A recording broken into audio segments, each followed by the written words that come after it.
เงาอย่างนี้บาทนี่ว้าวแล้วเฮ้ยบาทนี่เมียคือย่างถอยล้างบาทนี่บ่เอ้าเนี่ยไรนะเบิ้งได้เห็ดล่มนะฮะอยู่กับถอยล้างบาทนี่น้องคิดในใจอยากตัดอยู่แต่ว่าของเขาบ่ถามแล้วเบิ่งก่อนตัดงาตัวนี้ตัดงาตัวนี้ออกกับตัวนั้นอีกนึงก็ได้ละอันนี้มันงาใหญ่เลยมันหักลงมานี่ไปบริเวณนี่ขึ้นครัวนี่กับเสียตัวนั้นนะ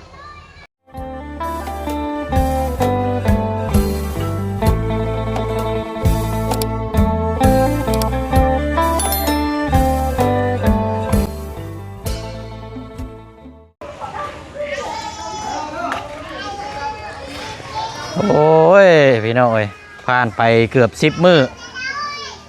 หากเห็นแดดช่องป้าเนาะเงาอย่างนี้บาทนี่ว้าวแล้วเฮ้ยบาทนี่แดดช่องอะไรเห็นแล้วบาทนี่เนาะออกมาล่าแล้วบาทนี่เมียคือย่างถอยล้างบาทนี่บ่เอ้าเนี่ยไรนะเบิ้งได้เห็ดล่มนะฮะอยู่กับถอยล้างบาทนี่เอาเห็ดเนี่ยไรเด้บาทนี่ต่อยย่างถอยไปย่างมันแม่น่ะบ่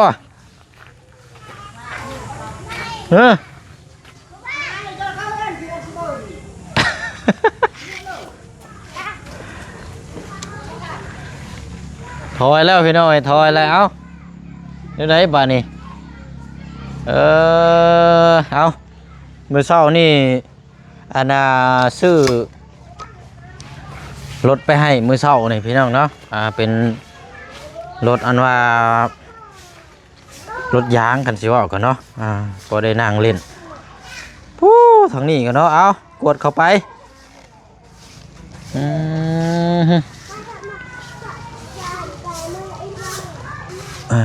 กวดตลอดเนาะคันบ่กวดกัน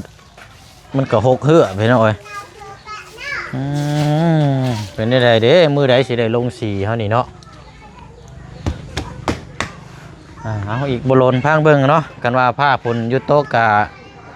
ประมาณมือ2 มื้อนี่แหละเนาะเดี๋ยวสิให้ทางสร้างเพิ่นมาทาไปหน่อยเนาะเพราะว่าคือมื้อนี้กับตอนแรกก็รู้สึกว่าแดดตรงแน่จังน้อยเนาะเอามาเปิดภาพคลิปนี้มาอยู่เคสของทางน้องออนอีกคือเก่าแล้วพี่น้องเนาะเอาสบายดีเด้อพี่น้องเนาะสบายดีพี่น้องน้ำกันอีกเนาะพี่น้องเนาะพบเจอกันช่วงจะค่อยคำลงแรงเนาะปัดกวดเป็นแรงเป็นเสาเอาอีกเสานี่ก็ทาหน่อไม้ตัวเช้านี่ก็กวดตัวแรงมานี่ก็กวดหน่อไม้ตัวเสาเลยกวดกวดตัวแรงเนาะว่าฝนตกมื้อนี้หมดมือเลยพอถามเพิ่นคันว่าเจ้าบ่อยากกวดก็ถามเพิ่นน่ะก็ช้อนเนาะดูคุยเบิ่งหั่นแหละมาแล้วเราอยากเอาไว้กินมากหมากมันก็คันว่ามันก็แล้วแต่เจ้าชุมเจ้าเนาะคุยกันเองเจ้ามันกวดเจ้าก็ต้องแบบนี้แหละเนาะแต่ละมื้อใช้รถนะคือบ่ขี่รถออกมาบ่นะใช้รถเจ้านะโอ้คันว่าฟ้าฝนบ่หยุดบ่เช้าก็แม่นบ่ได้ออกมาพี่น้องเอ้ยเพราะว่าฝนตกเนาะโอ้เตะหัวปลอยอยู่นักเลงอีดีนี่บ่โอ้เอากดแม่เอาแม่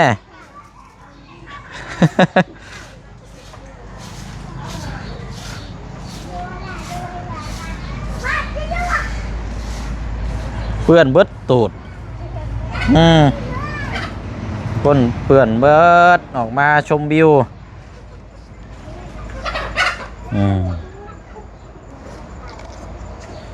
แต่ว่าคือสีชึ่งแท้นี่เนาะเป็นได้ใดบ่ฮะก็เป็นสีชึ่งแบบคือแบบ อันนี้แท้อืมอืมฮึบเมียงนี่นะมั่ม อันนี้เห็นบ่จันบ่ได้อยู่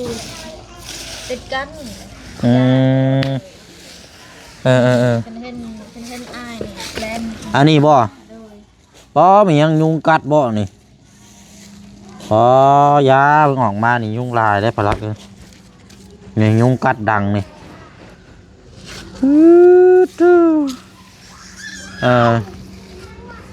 ไปเอารถนะมาขี่ไป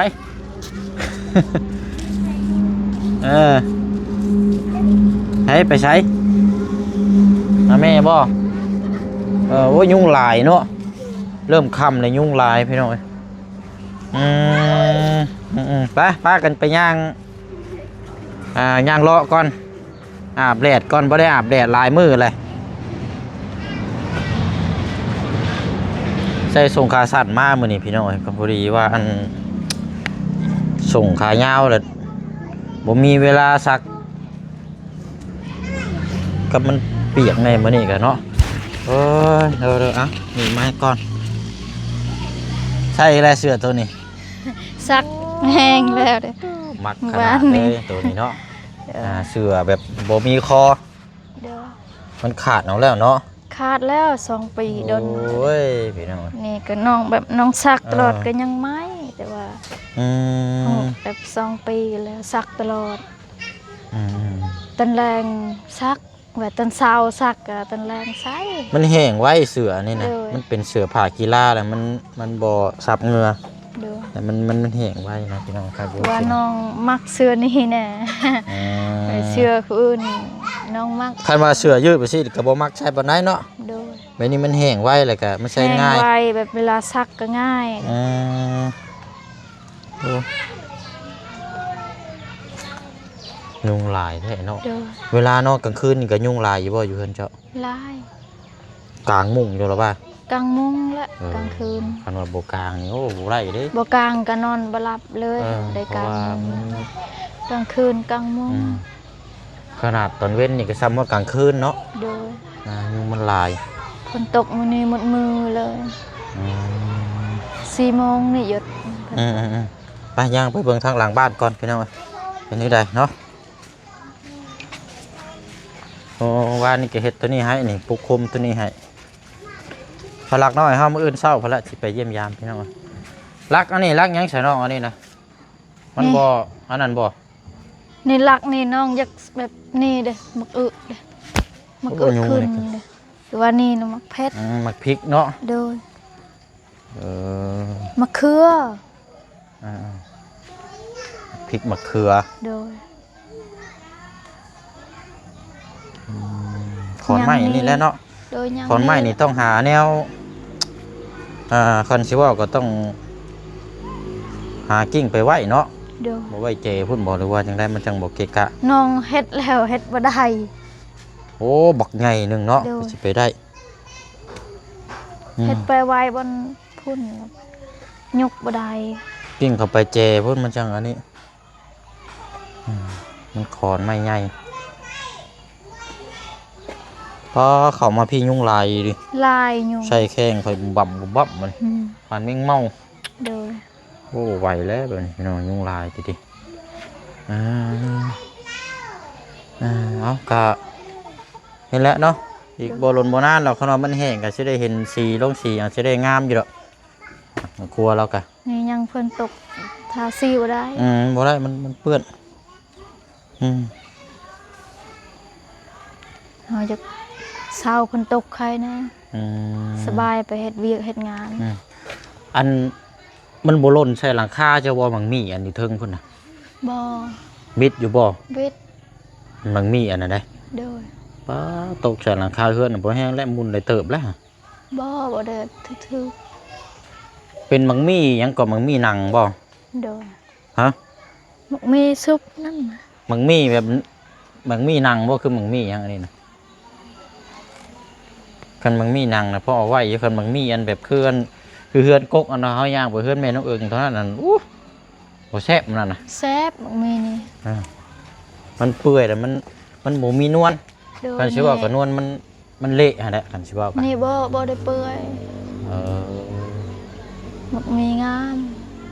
เนาะเพราะนั้นก็ตัดออกเกียนออกดูแลเอาเนาะ โดย บ่ได้กินโอ้ยพี่น้องเอ้ยบ่เป็นชุกเลยบาดนี่ยุงลายน้อง โอ้บ่ได้ใส่ส่งขายาวมามื้อนี้นะเพราะว่าอันส่งขายาวใส่เพิ่นแหละบ่ได้ซักมื้อบ่แรงเพิ่นละสิซักตากไว้จะกี่แห้งบ่แห้งอันนั้นก็ตากไว้แล้วก็มินเน่าอัพก็บ่แห้งพี่น้องเอ้ย ตัว มื้อ เบอ นี้ ร์แบบลายไม้นี่น้องยังคอตัดตัวนี้ นี่นะนี่แถวนี่เบิ่งไอ้สิเว้าเจ้าอันคือบ่ไปเว้าน้ำเพิ่นเด้ ยังไม่ได้โปรยไว้ เพราะแล้วมันบ่เป็นอย่างหรอกมันตกมาใส่เฮือนเฮาได้เฮามีสิทธิ์เว้าเฮามีสิทธิ์ถาม เด้อ บ่เป็นอย่างหรอกเพราะว่ามันหกเด้นี่แหละนี่ก่อไผ่นี่มันก้มมามันก็หกเฮือนเจ้า เด้อ ตัดออกอันนี้คือกันนี่แถวหน้าแถวนี้มันหกแหงมันก็โอ้เต็มที่แล้วคนกวดเกียนออกซะ วัดโกดตลอด เกียนให้ตัดเกียนออกแล้วก็จังอันนี้ น้องคิดในใจอยากตัดอยู่แต่ว่าของเขาอะ บ่ถามเราเบิ่งก่อน โดย ของเฮือนพอลุงนี่ล่ะว่าประตูนี่ล่ะว่า โดย หัน เพื่อนแม่ยาน แม่ยาน้องปลาแตะเกา จะถามเราเบิ่งเนาะ โดย ถามเราเบิ่งทั้งเทื่อเราว่าโอ้เกียนได้อยู่ตัดได้อยู่เจ้าก็เอาลงมาเลยนี่ โดย มันลงมันโอ้มันกวมเบ่เลยได้หลังคาเจ้าทั้งเทื่อมันงามมันหักมันหยังใช่หันหลังโค้งหลังคาหันมุนหันพอแห้งแล้ว โดยคอตัดแบบคอตัดให้เราให้ตัดก็ตัด คำว่ามันหักแช่หลังคาเจ้านี่เราสิรับผิดชอบบ่ซะเราบ่รับผิดชอบหรอก โดย เพราะฉะนั้นก็เฮาต้องถามเฮาถามเบิ่งแต่บางเทื่อมันหักมันลมมาพายุมานี่ถ้าว่าเราให้ตัดนี่เจ้าก็หาคนมาตัดของรถนี่มันบ่หึงดอก โดย ตัดออกแล้วก็สบายใจก็บ่ได้กวดอีกแล้วก็ โดย มันก็ปลอดภัยสำหรับเพื่อนเจ้า แบบติดเฮือนเขายังเขาไปตัดเฮือนเจ้าของเองยังเจ้าของไปตัด ก็แล้วแต่มันของเจ้าของเนาะอันนี้มันเฮือนเฮาเด้ก็แล้วแต่เจ้าแล้วอันนี้บ่เชียงแนะนำความคิดให้นี่แต่ว่าถ้ามันหักมา ว่าใจน้องก็อยากตัดแหล้วแต่ว่า ถ้ามันหักมันหยังมากก็บ่มีไผซ่อมแซมให้ได้มันยากเจ้าหั่นแหล้ว คันคอ มันมีแต่งานใหญ่ คอเราให้ตัดอยู่แต่ว่ายังบ่ได้คอเลย ๆไปถามแล้วเบิ่งเขานั่นก็นี่แถวกอไผ่เขาหยัง คือต้นมะเขือนั่นแบบยังพัวเฮาได้พัวเฮาคอตัดเราให้ตัดอยู่ ม กบมะเขือ อันนี้ก็ ใหญ่ ตัดงามันแบบว่า โดย ตัดงามันเกิดออกแบบว่าพอบ่ให้มันเลื่อมมาเฮือนเจ้านี่เด้อนี่ โดย ตัดงาตัวนี้ตัดงาตัวนี้ออกกับตัวนั้นอีกนิดนึงก็ได้ละ โดย อันนี้มันงาใหญ่แล้วเลยมันหักลงมานี่ไปบ่ได้นี่ขึ้นครัวนี่กับเสียตัวนั้นนะถามแล้วเบิ่ง โดย อืม ยุง ยุ่งเด้อนี่กัดแข้งกัดขาอยู่เนี่ยมึงนี่ ยุงลาย โพดโพปานแมงเมาพี่น้อง เฮาอยากให้หยุดแน่ฝนตกเฮาอยากไปเบิ่งไห้กินฮอดไห้ ไปเบิ่งเขา เบิ่งเขาบ่ โดย ไปเบิ่งเขาให้ โดยเวลาฝนตกตลอดไปบ่ได้ไกลยันนะ มันก็ว่าผลนี่แหละเนาะมันยากมันตัวนี้แหละ ฝนตลอดเลย อ่า ลำบากเฮ็ดอยู่เฮ็ดไปทรายกันลำบากพุ่นเมื่อวานนี้เอาพื้นจนลมจนบาดนี่ จะล่มเลย ดูเจ็บ เจ็บแอวเด้ลมเอาพื้นวันนี้ทางยากลูกเขาถามเขาเป็นหยังแม่เจ็บบ่แต่ว่าเจ็บตอนเช้านี่แบบแบกลายเด้ เฮ็ดลาย ยาก เนาะ ทางก็ลมเลย อ่าเนาะ เดี๋ยว ได้ยังจะเฮ็ดกินตอนแรงเนาะ กินมี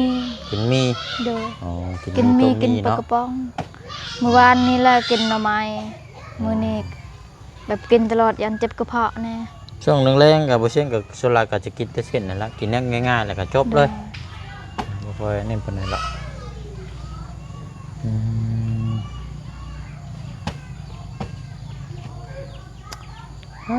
มเนาะนั่นดีแหละ ยั แล้ว ง จั ตัว ง นี้แหละยาก จังคอยหากิ้งไปตัวนี้กันเนาะ โดย กิ้งเข้าไปในเจพุ่นแล้วก็จังหาปรับปรุงให้มันสะอาด โดย ยัง นี่ อยู่ ลู ห้ ก องหลังแท้ ลูก เนาะ เฮาเห็นนี่ลูกเฮายานทั้งนี่แดงๆนี่จัก อืม หยังห้องแม่บอกแม่ อืม ยาน ห้องครัวสำรองกับผลเสาแล้วก็จังเฮ็ดไม้อันนั้นก็ โดย มากออกตัวนั้นก็ ไก่เฮาเคลียร์แล้วเดี๋ยวอยู่นั้น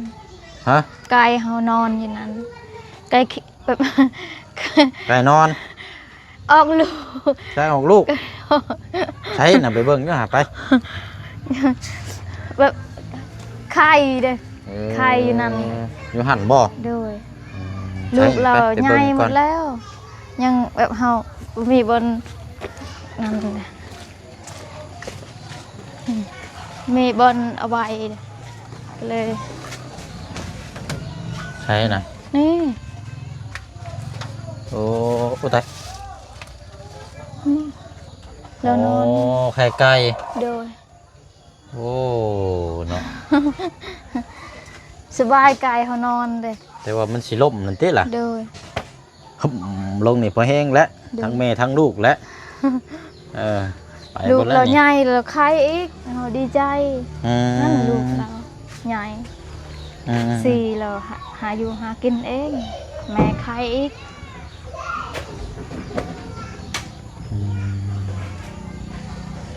ระวังแต่มันล่มทับ โดย ลูกมาแล้วเด้อเด็กน้อยไม่เขามาเล่นอยู่แถวนี้ บ่ลูกเขาได้เล่นแถวนี้ อืม เล่นแถวคุณ ดินแถวนี้จังน้อยมันล่มทับล่มหยังโอ้ยพอแห้งแล้ว โดย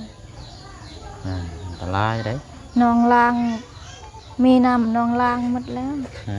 ม มือ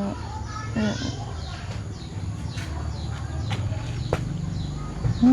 ม เนาะนั่นแหละเนาะเป็น เดี๋ยว มาเยี่ยมมายามพี่น้อยนั่นแหละจังว่าจังคุยน้ำกันถ้าว่าผลบ่ตกมื้ออื่นนี่บ่ยากดอกให้สร้างเพิ่นมาจัดเลยนี่ทาเลยมื้ออื่นนี่แล้วเราก็อยากให้แล้วนะพี่น้อยแล้วก็จะได้เบิ่งน้ำกันอีกต่อไปอีกมีหยังเพิ่มเติมกันอืม เฮายันฝนตกเลยเสายันน้ำท่วมยันเปียกเฮือนเฮา ใช่ แบบน้ำท่วมเป็นฝนตกตลอดหรือน้ำฮอดไอ้นี่ฮอดทางเลยน้ ว่าตกบ่ซ้ำนี่บ่ท่วมหรอกมันตกดินเฉย ำน้องเป็นห่วงยันเปียกเฮือนนะคือแติเก่านี่มานซ้ำนี่แหละน้ำบนทางกับซ้ำนี่แติเก่าแบบเฮือนเฮาน้อยๆซ้ำนี่เลยเฮา ๆแต่เฮือนหลังน้อยแต่ก่อนหั่นบ่ โดยคืออ ม แบบน้องคือเฮือนแม่น้องเอิงและเฮือนน้องแติเก่า ม คือเฮือนนั้นแหละหัวเฮาเฮ็ด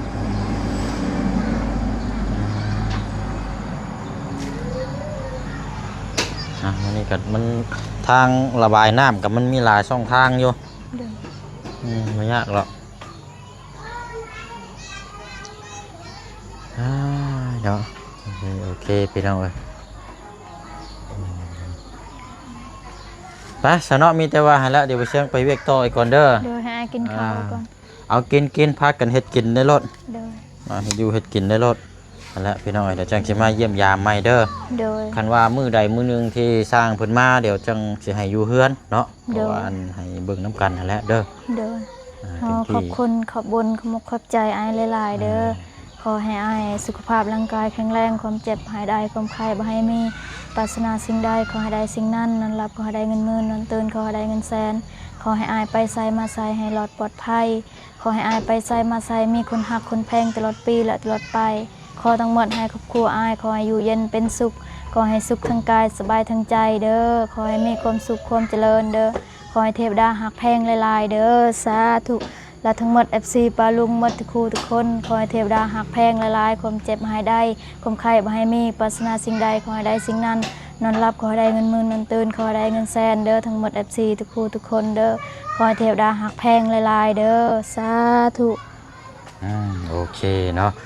เออ มานี่เอาไม้มาบัดนี้เนาะหาเฮ็ดอยู่เฮ็ดกินเนาะ ไปพี่น้อยเดี๋ยวเดินทางนาลง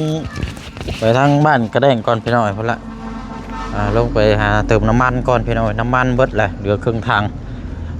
ว่าแต่แล่นอย่างเดียวบุกอย่างเดียวก็สิข้ามครัวไปพุ่นละพี่น้องเนาะรายการได้ยินอันนี้เลยพี่น้อยเนาะเขาเจ้าแจ้งมาพี่น้องสายบรรทุกเขาเนาะพี่น้องสายบรรทุกเกี่ยวกับคนวัสดุต่างๆเนาะรถ10 ล้อ20 ล้ออย่างเงี้ยก็ต่างๆแล้วพี่น้องมีขัวสำรุดอีกเนาะอยู่อาจจะติดหม่องทางชายแดนพุ่นละพี่น้องมันเป็นหลุมนะพี่น้องเนาะกันขัวตอนนั้นฮักบิดนั่งป้าโจ้พี่น้องตอนนั้นยังนักกลัวตัวที่อยู่บ้านดงนี้พี่น้องเนาะอันนั้นเนาะก็ติดตามเบิ่งน้ำกันพี่น้องตามเพิ่นแจ้งมาพอเชื่องก็เอากางเกงไปตัดอยู่แต่ว่ายังบ่ทันได้ขึ้นไปเอาเพราะว่านั่นก็ได้สิอัปเดตเบิ่งถ้าว่าผ่านขึ้นไปเนาะพี่น้องเนาะไปเนาะขอตัวล่ำลาก่อนเด้อพี่น้องเนาะลงไปพุ่นก่อนบัดนี้ไอ้ทั้งบ้านก็แล่งก็ไปหาเติมน้ำมันรถแล้วก็แต่ว่าพบเจอหยังก็จังอัปเดตถามไทยเบิ่งเนาะพี่น้องเนาะบ๊ายบายเด้อพี่น้องเด้อเนาะบ่สุขสุขเนาะสบายดี